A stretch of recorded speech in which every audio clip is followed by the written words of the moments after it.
कहानी शुरू से।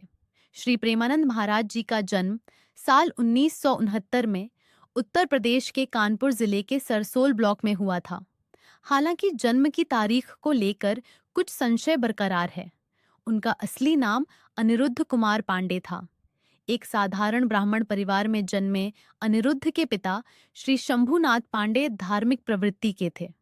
उनकी मां श्रीमती रमा देवी भक्ति में डूबी रहती थीं। परिवार में सन्यास की परंपरा थी। उनके दादाजी भी सन्यासी थे।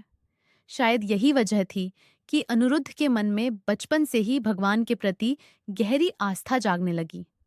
5 साल की छोटी सी उम्र में अनिरुद्ध भजन कीर्तन में रुचि लेने लगे। वे गांव के मंदिरों में बैठकर घंटों रामायण और श्री भगवद गीता की कथाएं सुनते। इतनी छोटी उम्र में गीता का अध्ययन करना कोई साधारण बात नहीं थी। परिवार वाले इस नन्हे बच्चे की आध्यात्मिक रुचि को देखकर हैरान थे। अनिरुद्ध अक्सर सत्संग में बैठकर सोचते कि जब घर के लोग एक दिन चले जाएंगे तो मेरा इस दुनिया में कौन होगा। उनके मन में एक जवाब आता कि मेरे तो सिर्फ भगवान हैं, और यह विचार उनके जीवन का आधार बन गया। अनिरुद्ध का मन संसार से अलग था। जहां बच्चे खेल कूद में मस्त रहते, वहां अनिरुद्ध मंदिर की सीढ़ियों पर बैठकर भगवान के बारे में सोचते। उनकी माँ बताती थी कि वह रात को चुपके से उठकर मंदिर की मूर्तियों से बातें करते, मानो जैसे भगवान उनके सखा हो। गांव वाले भी कहने लगे कि ये कोई साधारण बालक नहीं है, इसके मन में कुछ और चल रहा है। मात्र 13 वर्ष की आयु में अनिरुद्ध का मन संसार से विरक्त हो चुका था। 9वीं कक्षा उत्तीर्ण करने के बाद स्कूल की किताबों से अधिक उन्हें गीता और रामायण के उपदेश आकर्षित करने लगे थे। उनके हृदय में एक ही भाव था, भगवान ही सब कुछ है। एक दिन उन्होंने अपनी माँ से कहा, अम्मा, मेरा मन कहता है कि मैं घर छोड़कर भगवान की खोज में निकल जाऊं। माँ ने हंसकर बात टालने की कोशिश की। कहा, अरे बेटा, भगवान भागकर थोड़ी ही मिलते हैं, भजन करो, सब ठीक हो जाएगा। किंतु अनिरुद्ध का संकल्प अटल था। उन्होंने दृढ़ता से कहा, नहीं अम्मा, मैं सन्यासी बनना चाहता हूँ।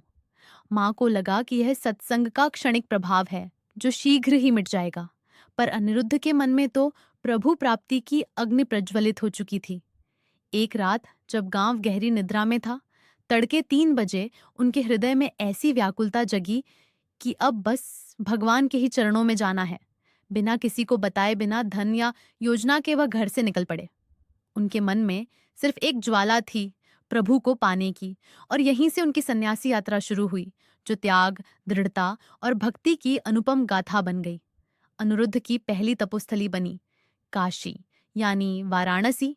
ये शहर संतों और साधकों का घर है, जहां गंगा की लहरें और मंदिरों की घंटियां हर किसी को भक्ति में डुबो देती हैं। अनिरुद्ध की दिनचर्या सख्त थी। सुबह गंगा में स्नान, तुलसी घाट पर पीपल के पेड़ के नीचे ध्यान, और फिर भिक्षा मांगना। वो केवल 10 से 15 मिनट ही भिक्षा मांगते। अगर कोई दे देता तो ठीक है, वरना गंगा जल पीकर भगवान के भजन में लीन हो जाते। कई बार अनिरुद्ध दिन रात बिना खाए पिए यूं ही भगवान का भजन करते रहे।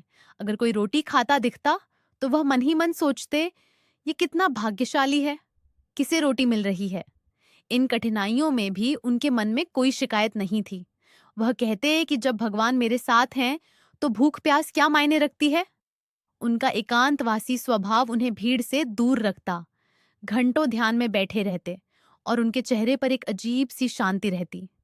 लेकिन नियति ने मानो उनके लिए कुछ और ही लिख रखा था। एक दिन ध्यान में बैठे थे, तभी उनके मन में विचार आया, वृंदावन सुना तो बहुत है, पर वहां मैं गया नहीं, कैसा होगा वृंदावन। यह विचार उनके लिए भगवान की प्रेरणा था, और बस उसी क्षण उन्होंने तय कर लिया कि अब वृंदावन जाना है। वाराणसी में एक रोज तुलसी घाट पर जब वह बैठे थे, तभी एक संत उनके पास आए और बोले, काशी में एक धार्मिक अनुष्ठान हो रहा है। दिन में श्री चैतन्य लीला और रात में रास लीला का आयोजन है। आओ चलो दर्शन करके आते हैं। अनिरुद्ध को रामलीला का तो अनुभव था, पर रासलीला क्या होती है कोई जानकारी नहीं थी। उनका स्वभाव एकांतवासी था, इसलिए मना कर दिया। लेकिन वो संत बार बार आग्रह करने लगे। आखिरकार अनिरुद्ध उनके साथ चले गए। जब उन्होंने रासलीला देखी तो उनका मन आनंद से भर गया।